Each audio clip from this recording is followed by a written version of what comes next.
नमस्कार। आज हम Microsoft Azure machine learning studio, जिसे एज्योर एमएल स्टूडियो भी कहते हैं, उस पर थोड़ी गहराई से बात करेंगे। हमारे पास अप्पू का लिखा एक लेख है, माइक्रोसॉफ्ट अज्योर एमएल स्टूडियो, छात्रों व शोधार्थियों के लिए।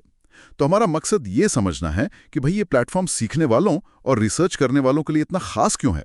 तो चलिए शुरू करते हैं।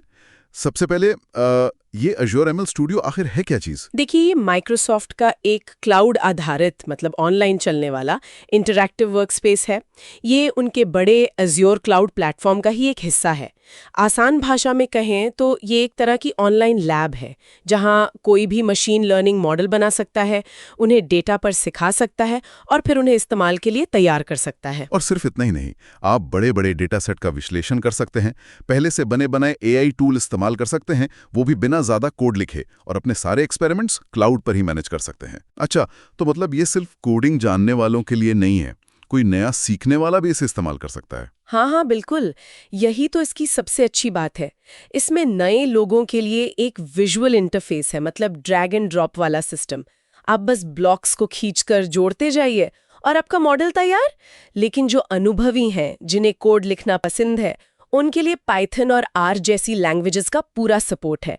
तो ये दोनों तरह के लोगों के लिए है। और ये जो आपने कहा क्लाउड आधारित, इसका मतलब ये हुआ कि हमें कोई बहुत शक्तिशाली महंगा कंप्यूटर खरीदने की जरूरत नहीं। बिल्कुल सही। यही इसका एक बहुत बड़ा फायदा है, खासकर छात्रों और शोधकर्ताओं के लिए, जिनके पास शायद हमेशा हाई एंड मशीनें ना हो। सारा जो भारी भरकम कंप्यूटिंग का काम है, वो माइक्रोसॉफ्ट के सर्वर पर होता है। अच्छा। और तो और माइक्रोसॉफ्ट का एक प्रोग्राम है एज्योर फॉर स्टूडेंट्स, जिसमें छात्रों को मुफ्त क्रेडिट मिलते हैं। तो वो एकेडमिक काम के लिए इसे काफी हद तक मुफ्त में इस्तेमाल कर सकते हैं। वाह, ये तो कमाल है। जी। और बड़े रिसर्च प्रोजेक्ट्स के लिए ये स्केलेबल भी है, मतलब ज़रूरत के हिसाब से कंप्यूटिंग पावर बढ़ाई जा सकती है और सुरक्षित भी है। समझ गया। अब अगर हम अकादमिक दुनिया में इसके इस्तेमाल की बात करें तो ये कहाँ कहाँ काम आ रहा है, मतलब कॉन्क्रीट उदाहरण? कई जगह। एक तो है प्रेडिक्टिव मॉडलिंग में, जैसे डेटा के आधार पर भविष्य का अनुमान लगाना। मान लीजिए किसी छात्र के ग्रेड का अनुमान लगाना या किसी स्टॉक की कीमत का। इसमें क्लासिफिकेशन और रिग्रेशन जैसी तकनीकें इस्तेमाल होती हैं। दूसरा, डेटा प्री प्रोसेसिंग। रिसर्च में डेटा अक्सर साफ सुथरा नहीं मिलता, तो डेटा को साफ करना, उसे विश्लेषण के लायक बनाना, ये सब काम इसमें आसानी से हो जाते हैं। और आजकल डीप लर्निंग की बहुत बात होती है, न्यूरल नेटवर्क वगैरह, क्या उसमें भी ये मदद करता है? हाँ, बिल्कुल। डीप लर्निंग रिसर्च के लिए भी ये बहुत उपयोगी है। ये पाईटॉर्च और टेंसरफ्लो जैसे जो पॉपुलर फ्रेमवर्क्स हैं, उनके साथ अच्छे से जुड़ जाता है। तो शोधकर्ता अपने पसंदीदा टूल्स इस्तेमाल करते हुए जटिल न्यूरल नेटवर्क पर प्रयोग कर सकते हैं, वो भी एज्योर के इस आसान माहौल में। और एक और चीज, टीम में काम करना, प्रोजेक्ट शेयर करना, कौन क्या बदल रहा है उस पर नजर रखना, मॉडल्स को संभालना, ये सब इसमें काफी आसान हो जाता है। हाँ, ये तो बहुत जरूरी है अकादमिक प्रोजेक्ट्स में। जी, तो ये तो हुई अकादमिक बात, लेकिन क्या ये स्किल्स छात्रों को नौकरी के लिए भी तैयार करती?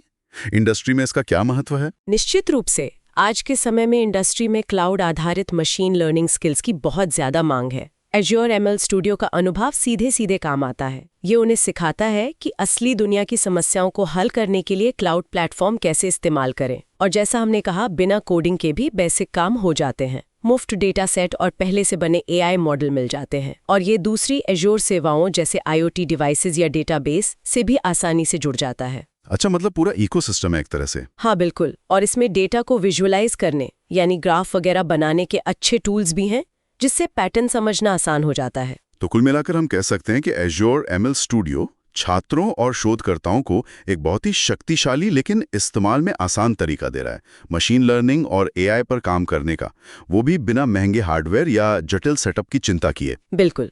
सीखने और नई खोज करने के लिए ये वाकई एक बेहतरीन मंच है। सही कहा। और यहीं पर एक दिलचस्प सवाल भी उठता है।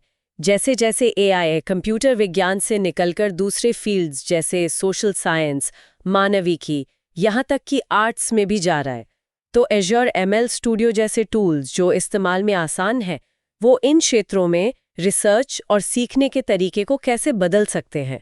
क्या एआई टूल्स का ये जो लोकतंत्रीकरण हो रहा है, मतलब जहाँ गहरी कोडिंग की ज़रूरत कम होती जा रही है, उससे हमें इन गैर तकनीकी क्षेत्रों में कुछ एकदम नई अप्रत्याशित खोजें देखने को मिल सकती हैं? ये सोचने वाली बात है।